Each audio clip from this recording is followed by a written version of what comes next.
Good morning, fellow Apterians. This is Bruce from Iowa Aptera.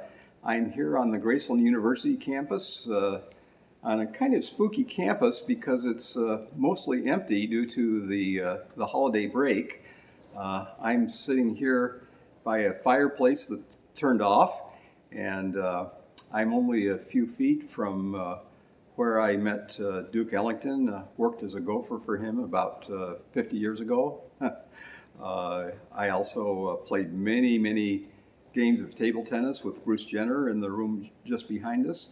Bought a malt for Harry Chapin just down the way here. Met John Denver. In fact, you can hear that concert on YouTube if you look for it. And just had a wonderful time in this place. But what I'd like to talk to you about now is a little bit of the history and the confusion over the start of Aptera. I see many comments in discussion forums that are quite confused. Steve Fambro, who got the original idea for an inexpensive and an efficient commuter car, had a rather long commute to his job where he was designing DNA synthesis robots, and had a lot of time to think while he was commuting, and he came up with the idea of designing an efficient car. In a bit of the research that he did to look at what needed to be done, he discovered a 1982 body design by the Italian A. Morelli, and in fact, over the years, there have been a number of vehicles that have been built using that general body shape. He first put it into use with Aptera Incorporated, a company that he founded with Chris Anthony in 2005. The company was incorporated along with Idealab as a partner.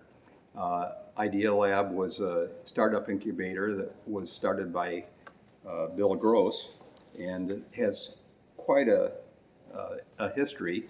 And Bill has published a number of lessons. If you look up the Idealab page, I think it would be interesting to see the number of successful companies that Idealab has started, and also the principles of operation. I think it's pretty clear when you read through Bill's 25 lessons that the Aptera founders learned a few things during their time with Idealab. The founders by 2009 had built several prototypes and felt that they were ready to start production, and Idealab felt that they should get somebody from Detroit with production experience to be CEO. That person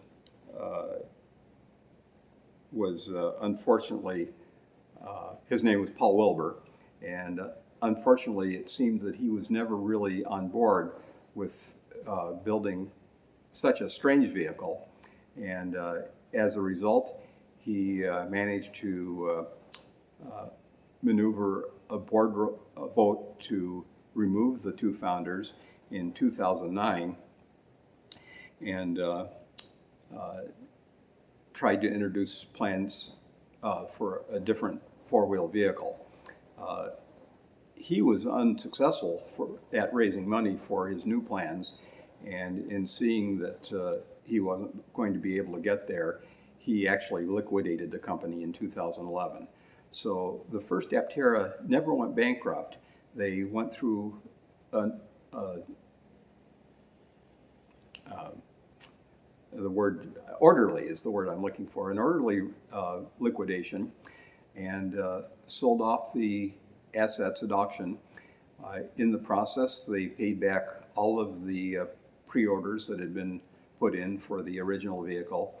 They also paid off their vendors, and the people who lost money were the investors who approved of that liquidation plan in the first place. So nothing was done without the consultation of the various members of the company, except of course Steve and Chris losing control over their dream was kind of a blow. Steve went into hydroponic technology and actually became a major supplier to Whole Foods in growing vegetables, and then went to the Middle East where he started a food growing company. And Chris, among other things, started as co-founder and CEO, started a lithium battery company and took it public.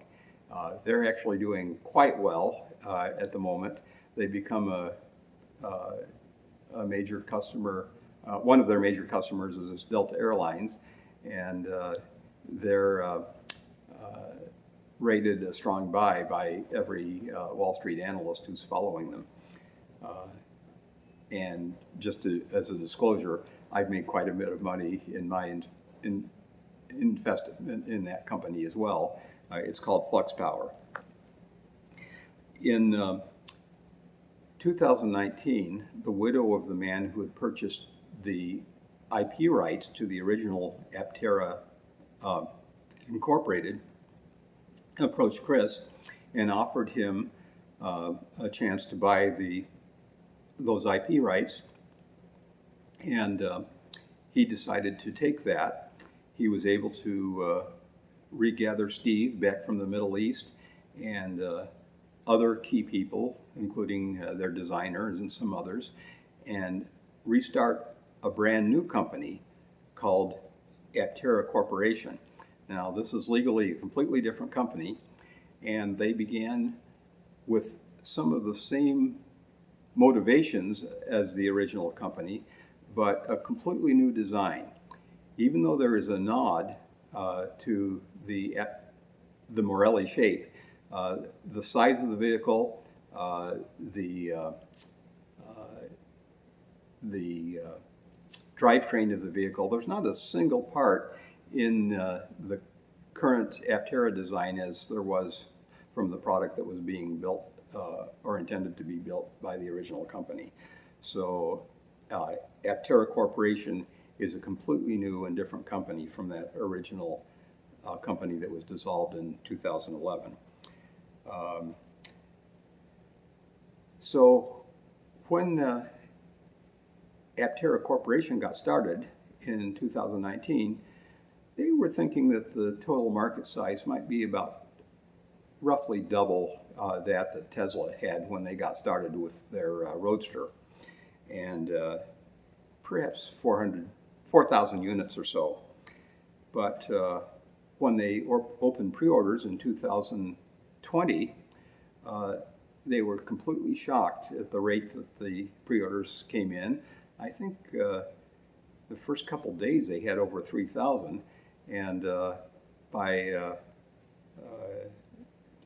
it became clear rather quickly by the time they got 40,000 pre-orders that the original plan to use vacuum resin infusion for the body production was just not going to be adequate. And they were agile enough to, with the help of Sandy Monroe, look for an alternative production method, and they were able to come to an agreement with with CPC. That's an old company I used to work with CPC in Italy, which is now owned by Mitsubishi Chemical, and they're going to be making, already are making body parts using a 5,000-ton press with 100-ton tool steel tools, and they're already making validated parts for the production intent builds. One result of this is that the original planned introduction of the vehicles has been delayed for a while, but the number of vehicles they're going to be able to build and the precision and strength of the parts is going to be far better than what it was originally planned to be. My wife and I were able to ride in a prototype back in November of 2021, which was built using vacuum resin infusion, and it had a lot of similarities with a kit car that I used to own.